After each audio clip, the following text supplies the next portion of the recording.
This is Gareth Southgate, and this is the Three Lions podcast.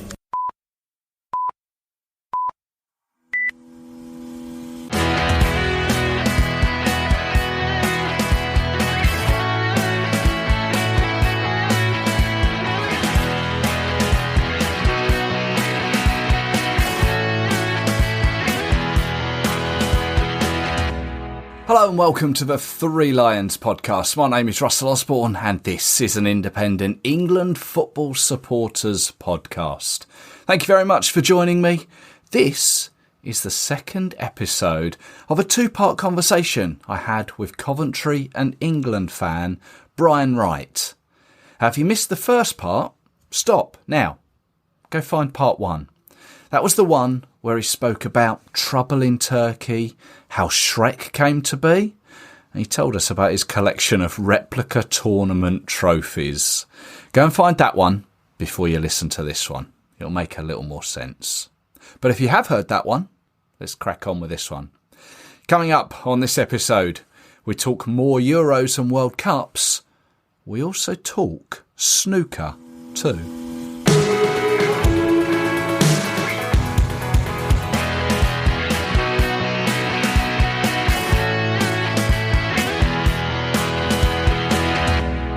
Go on, take us to, where did we get up to? 2012, the Euros 2012. 2012, Ukraine. Yeah. I did in and out. Oh, did you?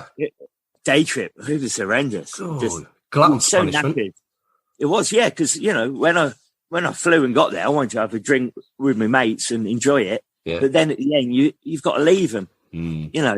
But it was just work circumstances and, you know, sometimes needs must. And so I did all three group games and then the knockout game. Against Italy, in and out, one day. Probably the most enjoyable one was like the Sweden one, the 2-1 down, 3-2 up one. Theo Walcott just about to shoot. Oh, don't shoot. And then it shoots, it goes in, and then you go mental, and right. Everyone's spilling over, going over onto the running track and stuff. And That's right, yeah. I went with my dad with that, and one of my dad's best memories that going that game, seeing us win. Certainly a good game, that one, yeah. Yeah. Just we played well. We did play well that game, I thought. And Andy Carroll, one of his few games where he was fit. He was a threat. If he was fit, he was a real threat, wasn't he? And his header he scored was a great goal, I thought. Yeah. But ultimately, it ended by Italy on penalties. Penalties. Oh dear. If I come back to 2007, both my daughters were lucky enough to win a competition to be mascots. Right. Walked out. We played Germany in a friendly, and it's never a friendly against Germany. No. And they walked out with Joe Cole and Michael Carrick. Okay. So seeing them walk out was one of the proudest moments. Singing the national anthem, one of the proudest moments as a dad in my life. Great stuff. And did you still have Shrek then? Shrek was still following you then? He came up until Rooney retired, and then come out of his retirement for his USA game, 120th. Yeah. Do you remember when Rooney he cut his head a little bit? And he had to have a bandage. Yes. Almost like, not quite as Paul Ince and definitely not Terry Butcher. Yeah. So I remember having a bandage with a safety pin and a little bit of like ketchup for a bandage for him for one game. Or when he had his hair transplant, I went ridiculously over the top and give him like a Kevin Keegan perm. I used to buy all the new kits as well. When a new kit come out, Rooney had a new kit or a captain's armband. You know, the FA had a lot of money out of me over that. And for Rooney to be a bit upset and not come and sign my shirt. And I knew he didn't come over on purpose because the next day after, I got a phone call from his representative saying, we appreciate if you get invited to something like that again, you don't bring your cuddly toy. It didn't even want to say the name Shrek. He just said cuddly toy. Oh, great. Because he found it upsetting. He treated all the Man United team. He took them all to go and see Shrek the musical. So he milked it when it suited him. And then he brought an annual out in 2004. At the end of 2004, must be like Christmas, and it had all about Euro 2004 in, and it had a picture of Shrek in it. So it must have been like the first game I took him, must have been in the kit. Yeah. And it was Rooney's official annual. Underneath it had a picture of it, and underneath a caption, "What a cheek." So, you know, he took it as a joke maybe at the start, and then It'd become more. I remember when he walked on the training pitch with Ashley Cole and Rio Ferdinand, they were touching him and pointing over to me, carrying Trek. It was only then that I see Rooney walk up to Capello and say something, and then walk off and get on the team bus. And he was the only one that didn't train, and it was because of that. Oh, no way! Yeah, I saw you had a photo taken with Capello. With him there. What's Fabio like? Because he had a lot of... He had a lot of stick, didn't he, for the lack of English, maybe, or understanding of... Yeah. I thought he was very polite and courteous, and I thought his English was pretty good when I spoke to him a couple of times. One, I got invited to another like Wembley thing to have a breakfast with Capello and ask him some questions. Yeah. And, I thought his English was all right, actually. And obviously his football knowledge was great. I just think it was our group of players, really. Right. So we're tournament-wise, we are up to Brazil, isn't it? 2014. Yeah. It's one that I didn't actually get to. Up until 2 weeks before, I hadn't got a flight, I hadn't got a hotel booked. I was umming and ahhing whether I was going to go. Which must have been quite a decision, considering that obviously the amount of games you haven't missed. I know. It was private life things going on and debating whether I'm going to go or not. I went out with my then girlfriend, now my wife. I went out to Miami for the 2 friendlies. Oh, yeah. Because we were going to make a little trip of that. Both big Elvis fans, so we took an internal flight to Memphis and went to Graceland in between the 2 games. And while I was there, it made my mind up that I'm going to go. So I started booking everything while I was in Miami for Brazil. I'd already applied for tickets and I'd already had the jabs because I knew that if I decide I'm going to go, there are things I can't then just magic up. So malaria tablets and jabs. Yeah. We went Miami and I decided, I'm going to go. So I had 2 days to get back, do me washing, England shirts and shorts and stuff and things I'm going to take to then fly back out to Rio and then on to Manaus for the game in the jungle. Yeah. And we stayed in like rooms with hammocks and netting on the banks of the Amazon River. When they said you could swim in this water in the Amazon, it's fine, but the current is really strong. So you've got to swim quite hard just to tread water, basically. Yeah. So you can go in, but, stay near here. Otherwise, you could be in a couple of minutes' time, you'll be down the river and we'll be in a boat after you trying to bring you back. Wow. Yeah. So I wanted to say I went in. So I went in, had a little swim, and then come out. And then he said, right, this afternoon we're going to go and fish for piranha. He more or less took us in the boat to the same water that he just said that it's safe to go and swim in. and we're all looking at each other. He goes, well, if I told you before, you probably wouldn't have got in the water. Like, of course, yeah. He had piranha? He said, we're going to catch it and barbecue it. Oh, right. So, but there weren't much on it. They were very, very thin. Yeah. And it did taste like chicken. It did. And what he did, he had like this like wooden paddle and hit the water hard and make a noise and a vibration. He had like a bamboo stick with a bit of string on and a hook on, bit of raw chicken, and he'd just drop it in the water like that and then flick his wrist. And there'd be a piranha on the end and he'd swing it near you and everyone's going, oh, it's still alive. And then he'd say, right, hold the string if you want and we'll take a photo of you with a piranha there, Okay, Every time he did it, he caught one. And he let everyone have a rod and everyone have a go. And we were just doing like that, bit of chicken, down, fill the tug, pull up, empty hook. But every time he did it, he got piranha. It was just like, you had to be so quick. And a couple of people managed to catch one and a few didn't. And I've never been fishing in my life before. I've never fished since. But I could say I caught piranha. You got 100% record. I caught one. And then obviously they put it all in a pile, what we caught, mainly what he caught. And luckily they had other fish and other stuff that they were cooking that we could eat and not the chicken that he was putting in as bait, And we cooked the piranha, ate it, and then they presented it to us as a full piranha on the plate. Eyes, sharp teeth. I took the teeth out of mine and kept them. So I've got a memento.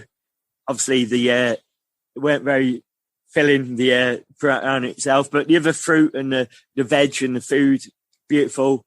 Took us into the jungle where they like cut off bits of trees and made us kings and queens of the jungle, and fans and widgety grubs And when you bit into them and it tastes like coconut and stuff. And at first it did, and then it was disgusting. Oh. Going out at 5 a.m. and the Amazon's like a mill pool, and it's bats are flying around you. And then as the sun just starts rising, seeing pink dolphins swimming in the Amazon. It was just amazing. And then we go and play Italy, and I thought we played really well against Italy. I was going to say, I mean, all these experiences there in Brazil, and it's just the football was just... Football, Italy, I thought we played well. But obviously, we got beat Balotelli, and I think I was on telly back home with Shrek, sweating profusely. We went on really that hot out there? Yeah, humidity-wise. Yeah. Not heat to me, humidity, just pouring. As soon as you get out of the shower, unless you had aircon, just pouring at you. Yeah. And flew from Manaus to Sao Paulo, I think it was for the second game against Uruguay. And then Suarez got bitten again, almost. Well, I literally did get bitten because of mosquitoes and stuff. Luckily, I had malaria tablets and jab. But I was due to take my malaria tablets, a week-long course. England were out after 6 days. So malaria tablets lasted longer than England did in the tournament.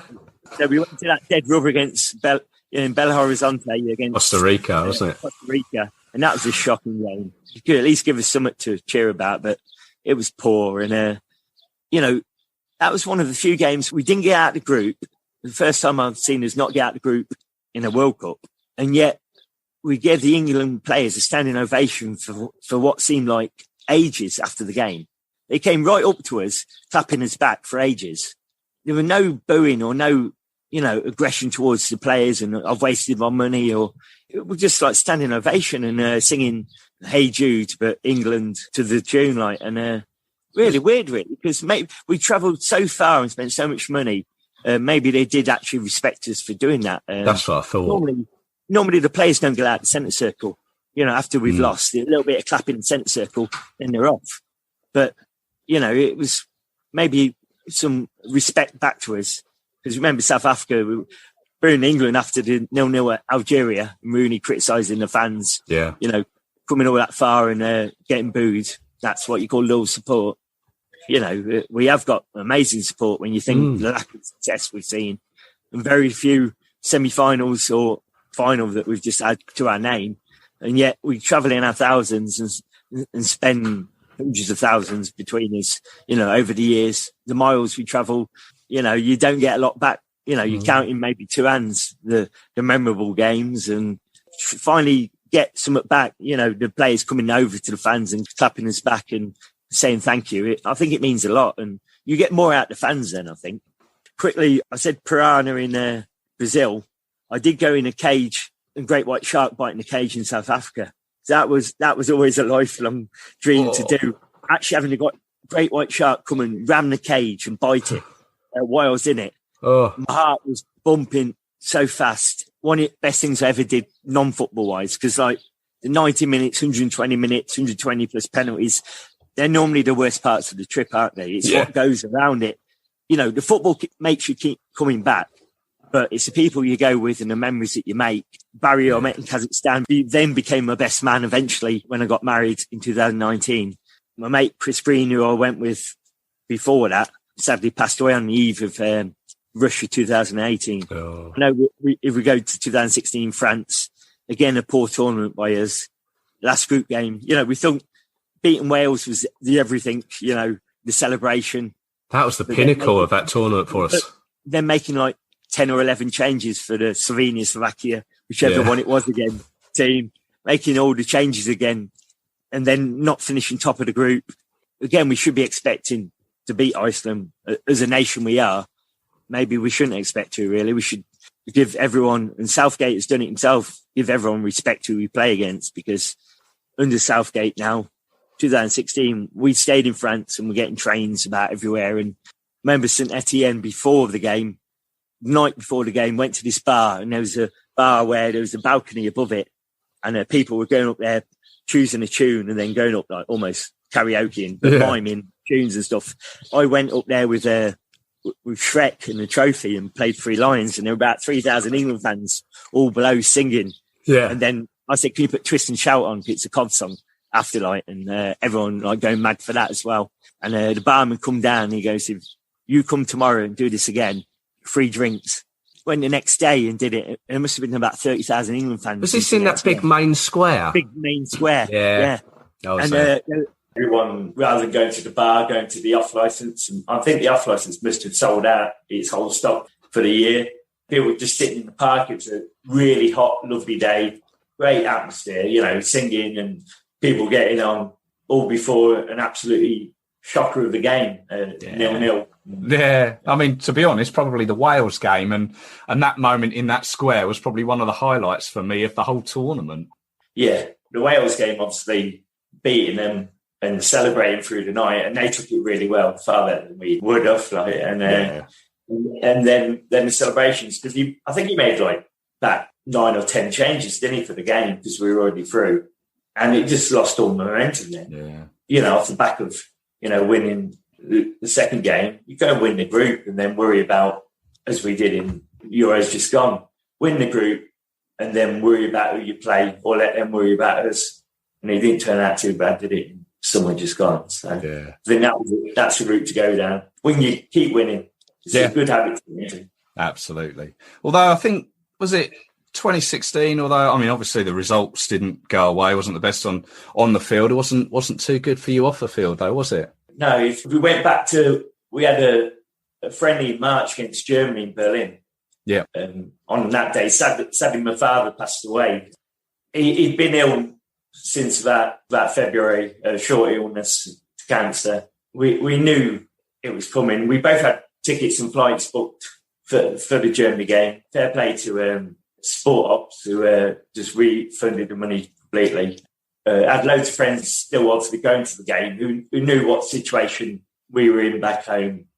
But I didn't let any of them know that he actually passed away that day because, you know, I wanted them to go away and have a good time. And I knew that I'd message from friends while they were out there.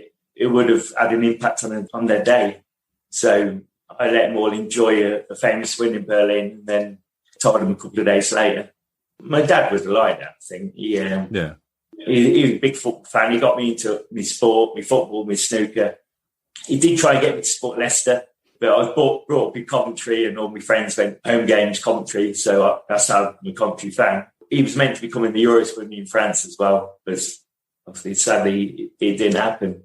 With my snooker connection, because he got me into snooker, the World Championships was only 3 weeks away from when he passed away, and World Snooker were brilliant. They put a brass plaque on the back of his seat, and it's there for the lifetime of the seat. So it nice?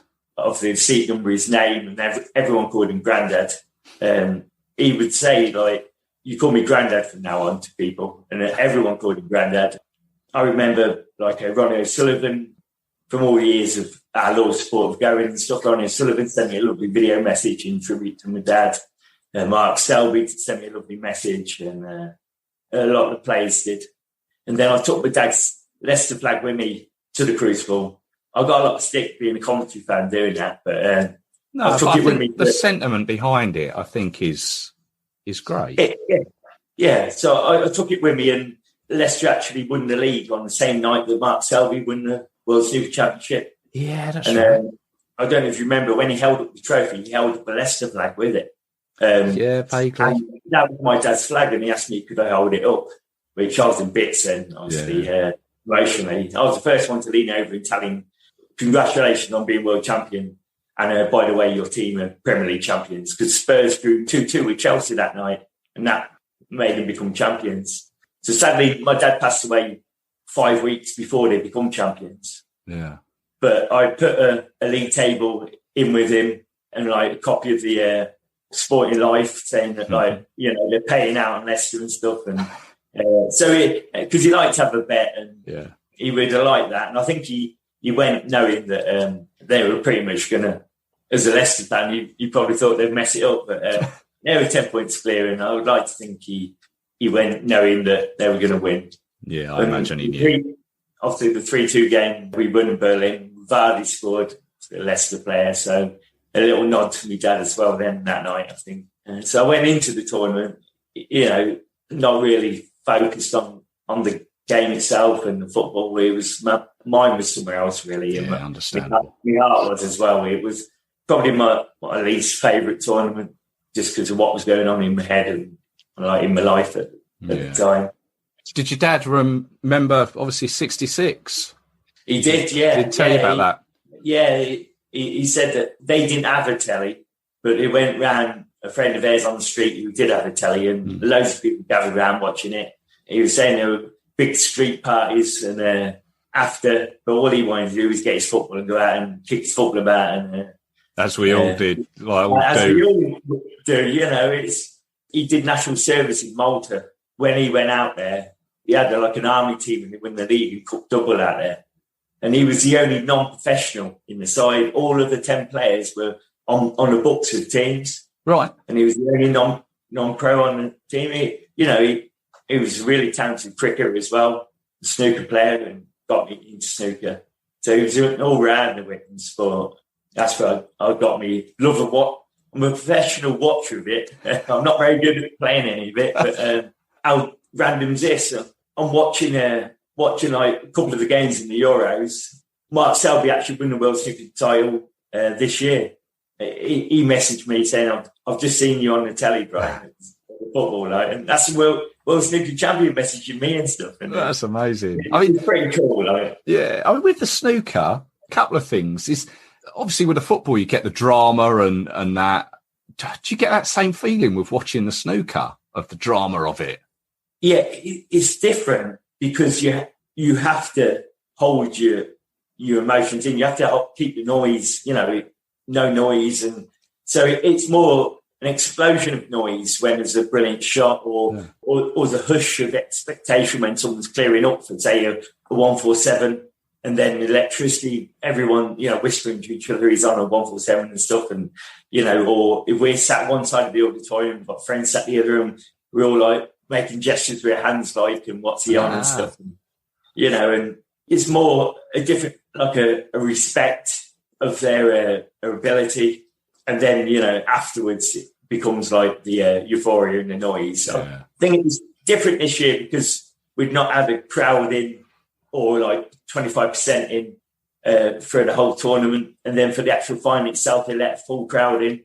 And the noise when the players came into the auditorium for the final, I've never heard it sound like it sounded like it. A bit like Wembley sounded like when we beat Germany, a different noise than we've been used to for the last 18 months. Yeah, it's electrifying being in there and seeing some, witnessing sport and history, and especially where I sit, you're that close to the players and the action. You feel like you're part of the match. Yeah. You do. Well, this is the thing. You're well known for sitting at the front, but you're also well known, obviously, wearing your Coventry shirt as well.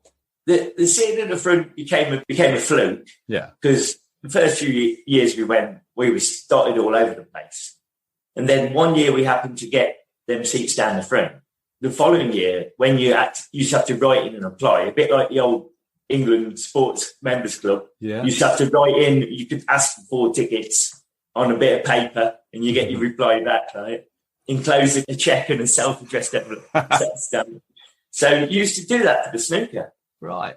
And I kindly put, please, could I have these same A11, A12 seats, please? The following year, they sent back A11, A12. We thought, well, we'll try and keep having these for as long as we can. Right. We did up until 2008. Yeah, I think about 2017, 18, Barry Earn decided he was no longer going to honour season tickets, but he would then let us buy a ticket in advance. So if you brought a season ticket, so all 17 days, you used to get a discount across every session. So you used to get maybe about £250 off for being loyal buying all 17 days. Yeah. Then he scrapped that and he says you still have first access to the seat. So you'll get first choice of what seat you want, but we're going to take away the loyalty discount. But it was still worth doing to get the same seat. Yeah. But you banged on a 10% booking fee on top. So take 250 off and bang 10% on.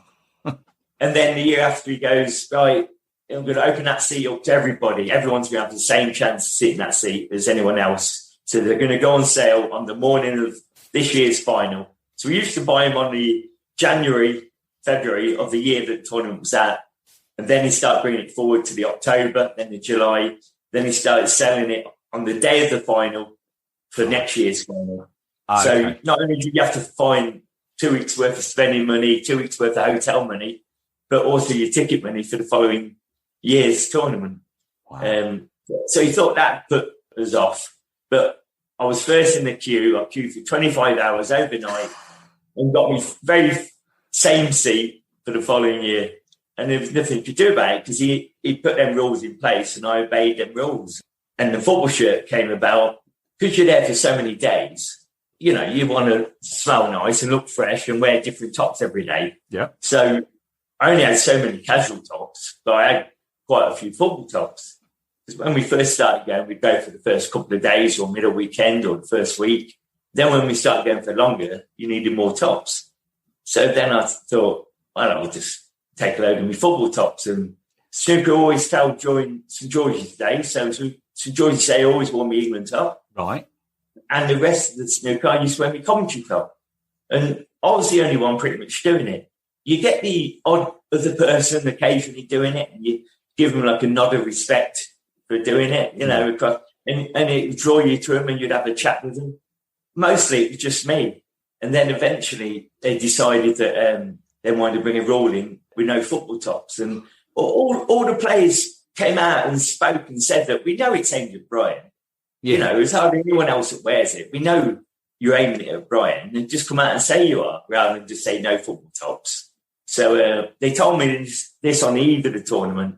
And I had all my Coventry tops on the line, washed and ready to go. And then I suddenly had to find like 17 different days worth of clothes. And so I went down our Primark and brought as many just plain sky blue $2.99 T-shirts as I could buy. Got a few tops with just some slogans on. Some tops that looked like football tops but didn't have the badge on. Yeah. And then got hold of a tailor and got some material and got him to make a sky blue that looks a bit like a boating jacket that I've worn for the last few finals. Almost looks like a deck chair, really. It's a sky blue and white striped jacket that I wear without the club badge on that I wear just purely for the final. The very first year I wore that, like John Parrott, Steve Davis and Hazel Irvine just give me a standing ovation. And the papers had a picture of me in wearing it saying Brian won, Hearn nil. But, you know, I'm just bending the rules. I'm not breaking them.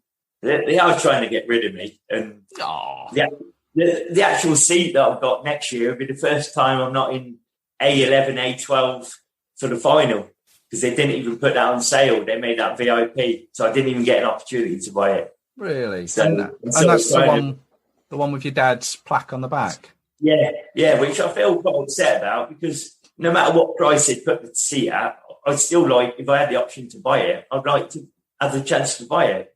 I'm sitting in it for some of the early rounds, but for the actual final, it didn't make it up for sale. So every other seat you can sit in, but not them two. It is definitely me, I think, that it is aimed toward. I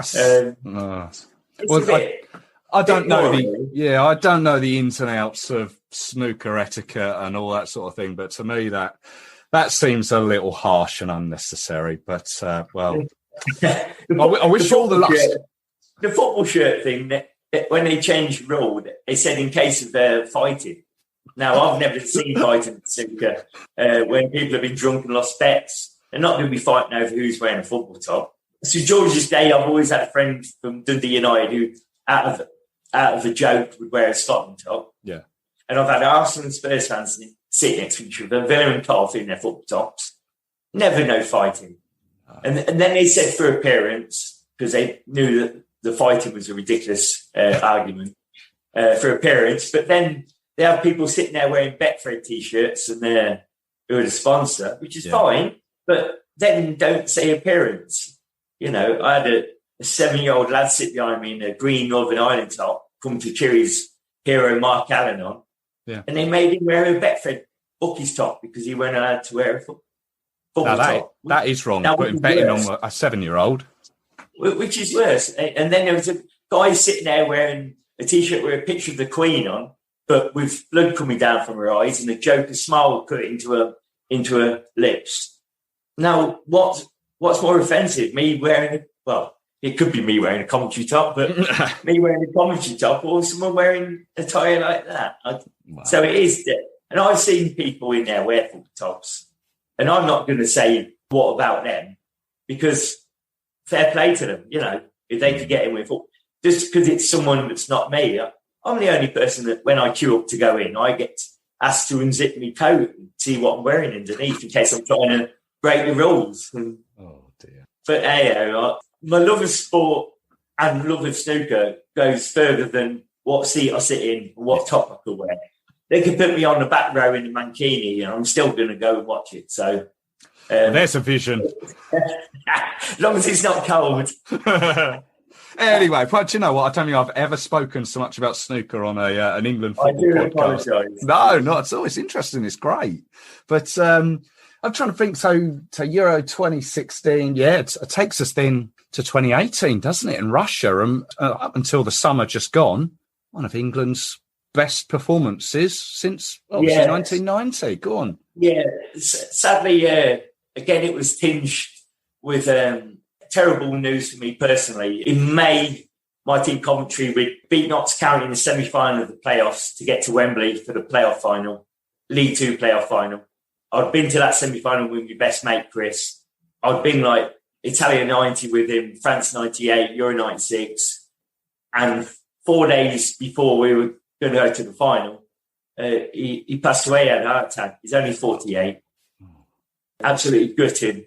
Still went to the playoff final with all the friends that we're going to go with one of his other close friends that weren't into football, but because of Chris, he went in Chris's ticket, and his missus went as well. We went and scored our first goal on the 48th minute, bang on 48. Really? Like it was a sign. Like, yeah, you couldn't make it up. If you stop the footage when it leaves his foot and it's arrowing in, it's a 48-0-0 on the clock, and we all celebrated.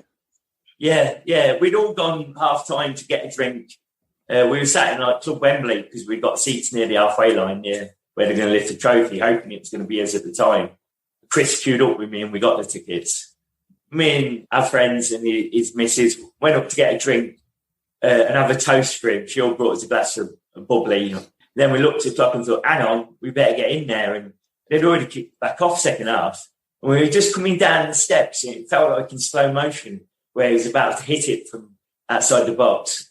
And he hit it. And as it went in, we were all jumping on each other, celebrating like in slow motion and looking at the clock. And it is like 48 minutes. And it was like it meant to be. And I was meant to be flying out for the first game. When his parents come back and told me the day his funeral was going to be on the day of England's first game. For me, it could have been a hard decision maybe, because all his family was saying he'd want you to be there. He'd want you to be at the match. He'd want you to be out there. But to me, I just wanted to be there to comfort his family, girlfriend, his daughters. He's got twin daughters. Right. Didn't feel right not being. It would have been wrong, I think, to have gone to the game, even though his family was saying he'd want you to be there. Attended his funeral, said my piece, went and watched the game just with another friend. Muted celebrations, really. I didn't want to go out to a pub or a big gathering. Just wanted to just have my thoughts with me. And, Harry Kane scored late, and it was a brilliant win for England, for the country. It started us off on a great roller coaster of the ride. But for me, again, it just started the tournament very somber, very sad. And then went out to the second game.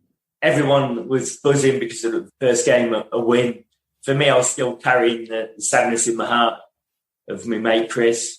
Carried a photo with me, a physical photo, not just on my phone, but an actual photo I carried on with me that I wanted of me and him, celebrating at the game at England at Wembley, and just took it all in. Just couldn't quite believe it. It felt a bit of a daze, really, scoring 6 goals and nice for them to get a goal. This is Panama, isn't it?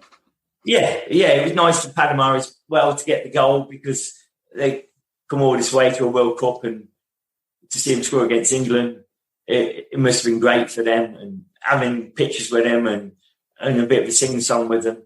but still not fully into the tournament myself, still feeling like my heart wasn't fully in it.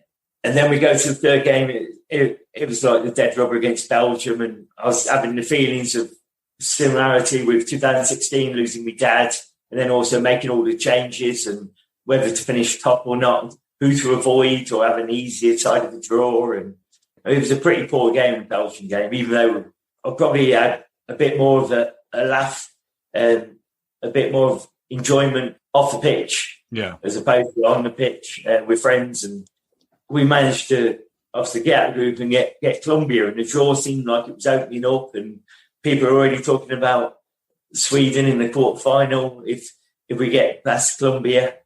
And I'm thinking, hang on, I've not seen us win too many knockout games, Dangerous thinking, isn't it, sometimes when you look too far ahead? It is, especially as an England fan. Dear, oh dear. But the only thing we did do, I was hanging around with my mate Neil from Ellesmere Port, who I said had his flag taken on numerous occasions. In Russia, ended up being one of these occasions when it went to Samara. But Colombia, we stayed in youth hostels, so we were spending like £6 a night in bunk beds. Me, him, and a room full of exiled Colombians. They couldn't understand the word of English. We couldn't understand the word they were saying, but we'd hold a drink up and we'd have a drink and we'd have a laugh. And we'd got some amazing photos of partying with them, going to the games and stuff. And just they're like sea of yellow, beautiful colour of yellow, and the carnival atmosphere they brought, it was the closest thing we've almost playing Brazil, I suppose. Them being in yellow, with had the drums and the music and like the attractive women, and it was just a real like carnival feel to it. Samba beat, everything seemed like it was going according to plan. We get the penalty, we score, we look like we're going to hold out for 1-0, and then they go and score from like a corner right on the death of the game, really. And we thought, here we go, and then must have been 30,000 zombies in the stadium. The place was rocking. We were on the cosh. We were hanging on. We came more into it second half extra time and willing us on to win it. We don't want to go to penalties. We know what penalties ends up like. Yeah.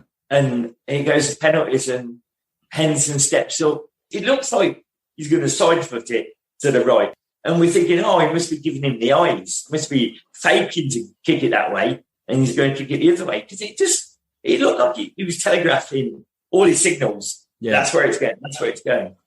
And he hits it at such a nice height. And the keeper saves it. Hands are in my head. Thinking, Warriors, here we go again. That's it now. Shall we go? Not even watch the rest of it. We thought, no, we'll stay and see the pain. And they go and smash the inside of the bar. And hang on a minute. Everyone's celebrating and going mad. They're all doing that, but all the time, we're still a goal down. We still need to score to be level with them. And Trippier's stepping up and thinking, well, all his set pieces, his corners, his free kicks are on point. You're thinking, I shouldn't think this, but I quite fancy, like when Kane was stepping up, I quite fancied him to put this away. Yeah. And he put it away with such ease. It just looked like that's exactly where he meant to put it. And it was never going to miss. And then it was like sudden death there. It was up for grabs. And Pickford just, that massive hand, strong wrist, keeps it out. We're going mental. We're going crazy. And then hang on, it's Eric Dyer. Has anyone ever seen him? We've seen him score that free kick, in 2016. In Marseille, against Russia. Yeah. So he could strike the ball. He could place the ball. But under this pressure, it was probably a worse penalty than Henderson's, really. It was almost under a screener, wasn't it? Probably should have saved it. But it went in, and it's not a bad penalty if it goes in. The worst penalty, it's the best penalty I've ever seen in my life. Because we're jumping on each other. We're going crazy. We started on a road, 20, and suddenly we're on a road 3. For the first time in my life, I was probably being a tourist almost, wearing accreditation around my neck instead of putting it in my pocket safely. Next thing I know, I can't see my accreditation around my neck. And everyone's jumping on each other, going mental. I'm going, that's my accreditation. I'm not going to get into the next game without that. That's your visa. It's the visa, wasn't it? yeah, you got your fan ID with it, didn't you? And, Yes, yeah. It made travelling around Russia so easy. And I'm going, oh, lads, and they're trying to celebrate and go mad. And I'm just trying to crawl around between the legs underneath one row to another, looking for it amongst all ticket tape and drink on the floor. Yeah, drink and cups and ripped up tickets, because when Henson missed, everyone had ripped up their tickets and chucked into the floor, and their programmes, and everywhere covered in rubbish. And I'm scrambling like it's a scheme. It's somewhere like where they go and they have to grab all the tickets. Oh, the Crystal Maze. Mates, it was like that. I'm just going like that and trying to find my accreditation while being like severely drunk as well. But you found it in the end. Oh, yeah, thankfully found it in the end. And that should have been the night of all nights to celebrate. It was actually winning a penalty shootout. But we were that mentally exhausted. When we got back, we thought, shall we go out? And we thought, you know what? We're just going to have a quiet drink back in our dorm, like with 15, 20 of the Colombians that were probably in there. And we just almost consoled them. And they seemed so happy for us. Yeah, I'll take that for many years. Their reaction to us winning on penalties. And it was one of them things where, as England fan, we don't like to look ahead too much, in case it jinx it. Yeah. But we had booked a £25 internal flight with Aeroflot, their airline. Yeah. I think airline. They're not a great safety record. That's why it's probably £25. But to Samara, we thought we could write it off. If we lose, we'll look to go home. But if not, we'll fly to Samara. And we booked accommodation there, again, bunk beds, overlooking like a river at a man-made beach. And we were just partying on the beach every day there. And it was one of the strangest games, Sweden, because I actually felt going to the game, we're going to win this thing. That's a very strange feeling going to a game. Not the bravado of, it's coming home, or we're definitely going to win when you get interviewed and stuff. Sometimes you just get that feeling, don't you? We're going to win this game. We're better than these. We're better prepared. Normally, teams like Sweden, player for player in our Premier League, we should be better. But, we should be beating these sides, you'd think. But we go out and time again, these are games that we fail in.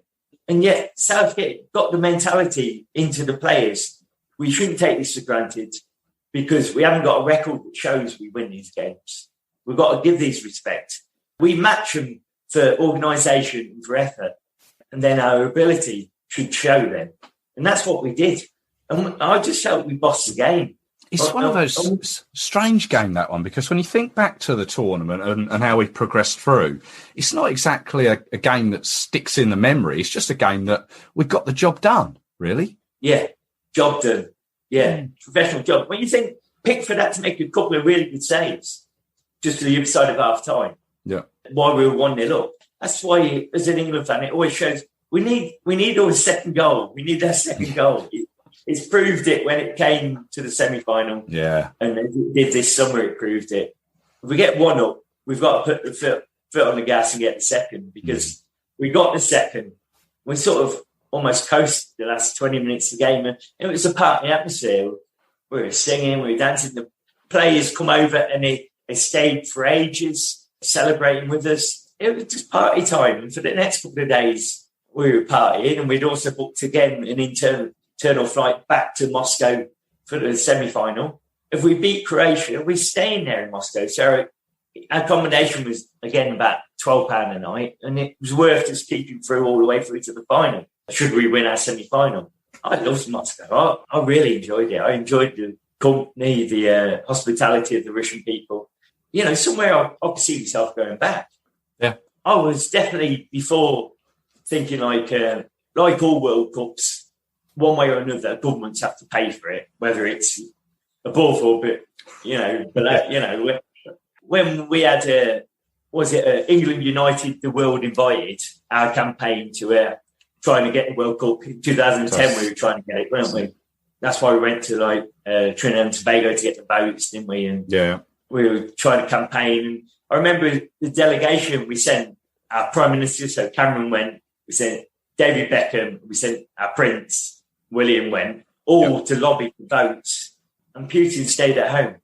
He didn't even go. He did it from a video message. So I think he knew it was in the bag, to be fair. I was thinking, how good a World Cup will it be? And on the eve of it, we had Salisbury, didn't we? And yes.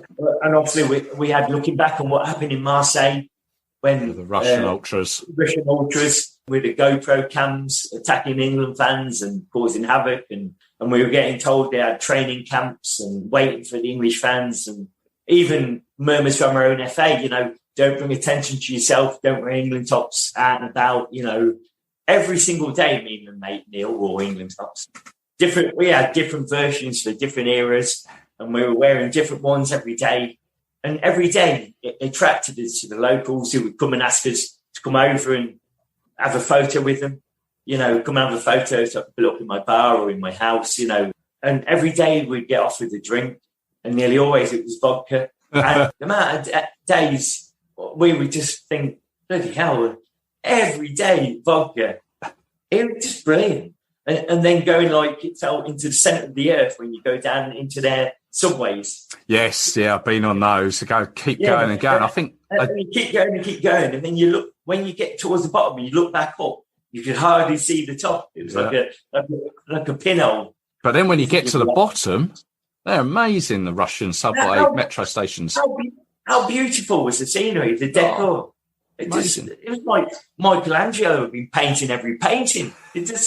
It proper made an effort. Yeah, it's not like going to like the underground in Birmingham or going through Shepherd's Bush or whatever. yeah. Or coming out of Coventry Station. It's just a bit embarrassing, really. I mean, great memories from Russia, but ultimately again ended at semi-final stage. Yeah, we just come up short, didn't we? Yeah. We had chances at 1-0, didn't we? Kane, great chance. Should he square it? Should he finish it? Lingard, edge of the box, Maguire header. And then we just started sitting further back, didn't we? Second half. Didn't really make changes, and we're just trying to hang on. They equalised, and you could see it coming. Story of many an England game. What were we? We were something like 23 minutes or something from a final. And then extra time, we looked out on our feet, and the changes didn't really impact, did they? Didn't really make a difference. Like, they were the better side in the end, sadly, Croatia. With a draw opening and getting that far, it seems such like a missed opportunity. Will we ever get to a final? Never mind a World Cup final in our lifetime. Someone offered you 1-0 up against Croatia in the semi-final of the World Cup. You snap their hand off and think, go on then, get over the line, get the job done. Oh, it just took a long time to get over that, a real long time. The only sad thing really about the tournament itself was because of people were scared and the worry, it weren't pushed our end. A lot of interviews or cameras we got asked about, have you seen any trouble? Has there been any trouble? And there wasn't. And it put a lot of England fans, like we travel en masse, don't we? Yeah. We'll take 10,000 to tournament. And so many missed out. We're scrambling to come out late. And it was so hard to come out late because of the visa and, getting tickets. And if they'd all come out, and maybe it's blind faith, we still believe, as we say. And maybe if they'd come out in the numbers, we could have got them over the line of actually getting to the final, maybe. Or it was a tournament too soon. Yeah. We were just so close, but maybe not experienced enough. And it was Gareth's first tournament as a manager. He needed to learn as well. So, it was just, we had more of an England following out there. It could have maybe been a bit different. It certainly would have made the experience even more enjoyable because, sharing it with friends is great, but sharing it with thousands and thousands of friends, because it's all one family when we're away. We all get on, don't we, England fans? It's just anyone will help each other out if they can, or throughout. I've known that from myself, people helping me out, so I'll do the same and help someone out. We debated whether going to St. Petersburg for third and fourth. I've never been to St. Petersburg. Meant to be beautiful. Yeah. It's still following England in the tournament, even though it's third and fourth playoff. I went to the one in Italy, third and fourth, and seen us finish fourth. I want to see us finish third if we can. the players, you can't. It's hard for them to get up for it, I suppose. It is, the motivation. In Belgium, they were up for it, and they had good players and better players for us on the day. It was a bit of a nothing game, but a great city to be around. Sadly, I did believe, so my flight coming home was 2 days after the final. So I was still there. I watched it in a fan park with a load of fans cheering on Croatia. Still had a laugh, it's what it is, and came home with great memories and great stories to tell, but also a tinge of it, what could have been. It's the start of a journey, I think, really, wasn't it? As we look now, back on 3 tournament campaigns, 4 if you count the other Nations Leagues that we didn't get out of the group of, but things conspired against us with no crowds. I think what England have showed, what we have showed, football and sport is nothing without fans, and when we have fans behind us, it makes such a difference. Yeah. And it showed that by everyone, getting behind us at Wembley. Yeah. So, we had that great away win in Spain, 3-0 up at half-time, a bit delirious, weren't we? Having thought we were done by against Spain at home in the Nations League, where we got the late equaliser. Yeah. And he got ruled out for, I can't see what, really. I think we were very unlucky, and unlucky not to beat Croatia away in behind closed doors game. And the Croatia game in the Nations League. Which took us to the final. I know, and as well, you said about the Nations League right at the very beginning. They are a tournament that it's good to actually get these competitive games rather than playing with all due respect, your minnows of Andorra and San Marino. But just Portugal. I thought Portugal was a good crack, really. I guess it's just more. Okay, the results didn't go away, but I thought it was just a good few days in the sunshine. Well, for me, off the back of results going our way, we knew if we beat Croatia in that last game at home, we were going to Porto, weren't we? Yeah. We knew we were going if we won that game, because I was getting married in 2019. So I told everyone, if we win, my stag do is Porto. So I had 20 flights, 3 villas with their own private pools and barbecue facilities and everything, just outside the centre of Porto that I'd researched, found, had EasyJet flights all ready. And as everyone was going mad, Harry Kane, that late goal, I was there at EasyJet booking 20 flights. No. And, you're lucky to get reception in Wembley. I did. I did have the Wi-Fi code, so it helped. What turned out to be $39.99 return flights for us ended up going within a few hours over £150, £200 for the flights. Yeah. So we flew in day before. Some just got out for the first game, some just for the second. I was going for both. We flew to Lisbon. Yeah. Because the flight to Lisbon was really, really cheap, even cheaper than Porto, and then hired a 9-seater minibus. And we got a lad called Kevin. I met him at the snooker. He's a Sheffield United fan. He used to go England home and away anyway, but now we go England home and away together as well. Right. A lot of that seems to happen with England. You start going a game with them, and then you end up going games with them for life, or it goes in waves. And he doesn't drink, so he became our driver, which was perfect. Then he took us to the first game against the Dutch. I thought we played well enough to win the game. Joe, that was one of those games where VAR was in its infancy, and no one really knew what was going on with it.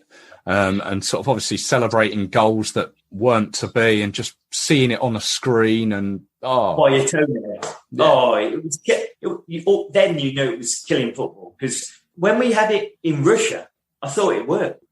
A couple of times, didn't it? We scored what we thought was a late winner, and then also I think we had a goal. Wilson scored a goal, didn't he, against Swiss, that would have stopped us having to go through the extra time and. Hard work. Hard work, that game. It was hard work singing, weren't it? Yes.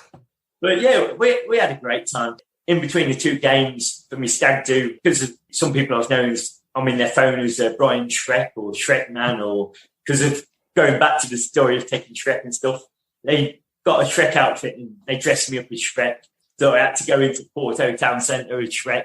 Then there was a guy there dressed as Spider-Man and I had a dance off with him. It was horrendous but funny. But I was having to go out drinking with a latex Shrek mask on, and people taking the mickey out of me. And no one can see you being embarrassed behind a green latex mask anyway. So, yeah, we came out that Switzerland game and the local Portuguese were doing a guard of honour, all clapping the England They did, fans yes. walking out. You remember? Yes. Yeah. It took me back to like Sapporo, Japan. Like, it didn't have the same intensity of beating Argentina and Beckham's penalty, but, you know, we had penalties and that's where we learned, hello, Jordan Pickford could take a penalty. And couldn't he? He smashed them. If only we use that for this summer. Yeah. I'm sure he was down on the list. He must have been, I reckon. Yeah. Oh, more if some maybes, yeah, and if only. It got us winning a third place playoff game for the first time. Yeah. It was another hurdle, but it again showed us we came up short in the semi-final. We were 1-0 up. Can we get over the line? And can Gareth learn from it? And can the England players, their game management, learn from it? And we showed this summer we have learned. We've got over the next hurdle. We've got to a final. Yeah. In my lifetime, in our lifetime, I've seen us in the final. Being greedy now, it was all I want to see is in a final, but I want to see us win something now. That's what I want to do. And then obviously we're now looking forward to Qatar, aren't we? It's only next year, which is brilliant. Yeah. The group is in our hands. I know we've got to go Poland away. Hungary are going to be no pushovers. No. Look how they played in the Euros. Free scoring goal. You know, they were only minutes away from knocking Germany out. Yeah. You know, and we would have played them then, and that could have been a totally different game and result because they went for it. You know, and I think they'll have a full house pretty much there, depending on whether we're allowed to travel or not. But I think they'll have their end filled. I don't think there'll be doubts about that. They'll let their crowd get behind them. And that's going to be a really tough game, that away and then Poland away. It's not a gimme right now. If we win that group, you win the group and it opens up for the draw next year.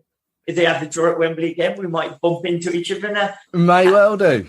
Have another little cheeky chat and a drink, maybe. Yeah, and I'll have my photo taken with your trophy. Definitely. I could maybe bring the one from Japan out, the heavy one. Well, you bring that one, or you can bring the chocolate one, which I'll devour.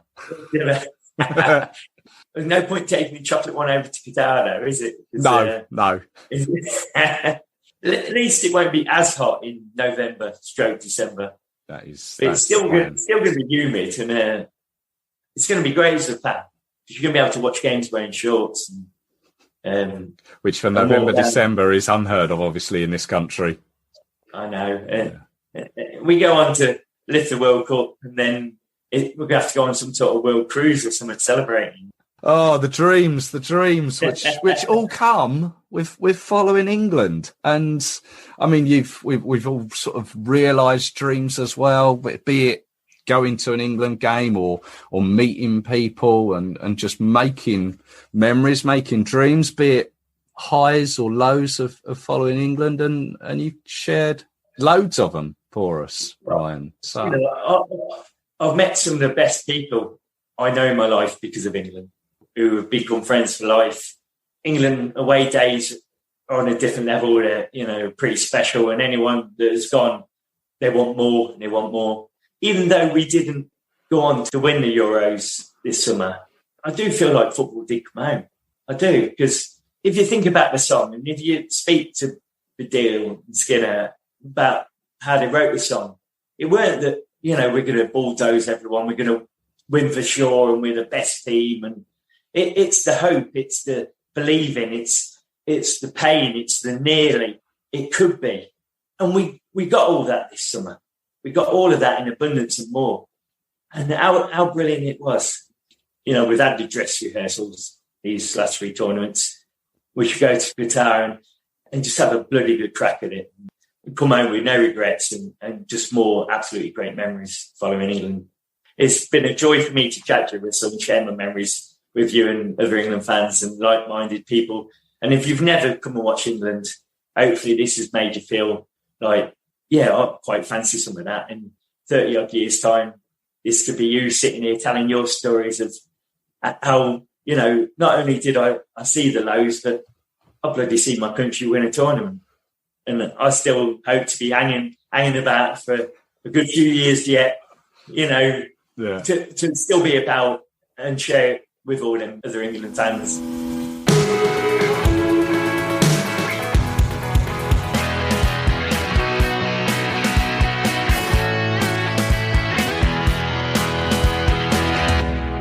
There we go. More great stories from Brian, all about following England. Great to hear that human family touch as well. Thank you for listening. I hope you've enjoyed it. Now, if you do see Brian at any England game, go say hi. Tell him you heard him on the Three Lions podcast. And if you'd like to tell us about your England journey, any particular games, perhaps your first away game, drop me a line at threelionspodcast@gmail.com. Or you can get in touch on all the usual social media channels, Twitter, Facebook, Instagram. Just search Three Lions Podcast. As always, it is great to hear from you. And with plenty of England games coming up, I'll be back with you very soon for some more England content. So until then, cheers.